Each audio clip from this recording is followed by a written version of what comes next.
आज की वैदिक गणित की इस कक्षा में आप सबका स्वागत है। आज की इस कक्षा में हम सीखेंगे संकलन व्यवकलनाभ्याम सूत्र। इस सूत्र द्वारा हम 2 अंकों की किसी भी संख्या का वर्ग आसानी से ज्ञात कर सकते हैं। यह सूत्र है x + a x - a + a का स्क्वायर। यहाँ पर x हमारी दी गई संख्या है जिसका कि हमको वर्ग ज्ञात करना है और a इष्ट संख्या है। अब हम जानेंगे इष्ट संख्या क्या है। इष्ट संख्या ज्ञात करने के लिए हम दी गई संख्या से उसकी निकटतम शून्यांश संख्या का अंतर निकाल लेते हैं। शून्यांश संख्या अर्थात 10, 20, 30, 40, 50 आदि। हम उदाहरण द्वारा इस विधि को ज़्यादा आसानी से समझ सकते हैं। मान लीजिए हमें 46 का वर्ग ज्ञात करना है, अर्थात हमारे पास यहाँ पर x दिया गया है 46। अब हम a ज्ञात करेंगे। उसको ज्ञात करने के लिए 46 की निकटतम शून्यांश संख्या 40 या 50 होगी। अब हम इसमें से कोई भी संख्या ले सकते हैं, हम 40 भी ले सकते हैं और 50 भी, क्योंकि हमारी यहाँ पर इष्ट संख्या एक बार जोड़ी जा रही है और एक बार घटाई जा रही है, इसलिए इसके उत्तर पर कोई भी फ़र्क नहीं पड़ेगा। हम कोई भी संख्या ले सकते हैं। यहाँ पर हम 50 ले लेते हैं, तो a बराबर 50 - 46 बराबर 4। अतः अब हमको a प्राप्त हो गया 4। अब हम इस सूत्र में x तथा a के मान का प्रयोग कर लेते हैं, जो कि इस प्रकार होगा x + a x - a + a का स्क्वायर।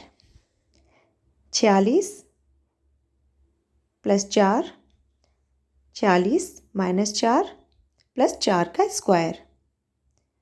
इसका उत्तर आया 50। 46 - 4 42, 4 का स्क्वायर होगा या वर्ग होगा 16। अब 50 × 42 + 16। अब हम मौखिक रूप से 5 का गुणा 42 में कर लेंगे और शून्य को यहाँ पर रख देते हैं। उत्तर हमें प्राप्त हो जाएगा 2100। इसी तरह हमने 4 को भी मौखिक रूप से लिख लिया 16। 2100 में हम 16 को जोड़ देते हैं, उत्तर आया 2116। यही हमारा उत्तर होगा। इस सूत्र द्वारा हम थोड़े से अभ्यास के बाद मौखिक रूप से किसी भी संख्या का वर्ग निकाल सकते हैं। यहाँ हमें एक संख्या शून्य के साथ प्राप्त हो जा रही है और a के रूप में हमें 1 अंक की संख्या का वर्ग ज्ञात करना होता है। अतः यहाँ पर वर्ग को निकालना हम मौखिक रूप से कर सकते हैं। चलिए अब हम एक और उदाहरण द्वारा इसे और अच्छे से समझते हैं। अब हमारी संख्या है 93। यहाँ पर हमें x 93 प्राप्त हो चुका है। a के लिए हम 90 या 100 से इसका अंतर ज्ञात कर लेते हैं। मान लीजिए हम शून्यांश संख्या 90 को ले लेते हैं, तो हमें a प्राप्त हो जाएगा 93 - 90 3। अब हम सूत्र में इसका प्रयोग कर लेते हैं। x के स्थान पे 93 + 3 93 - 3 + 3 का स्क्वायर।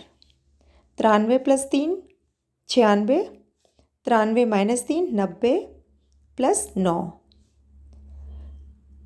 96 में हम 9 का गुणा कर लेंगे, उत्तर आएगा हमारा 864 और शून्य को अपने स्थान पर रख देंगे +9। उत्तर हमें प्राप्त हुआ 8649। यही हमारा 93 का वर्ग होगा। बच्चों, आप इस विधि का बार बार अभ्यास करिए और निश्चित रूप से आप कुछ समय के बाद बिना पेन उठाए आप किसी भी 2 अंकों की संख्या का वर्ग आसानी से ज्ञात कर सकते हैं। धन्यवाद।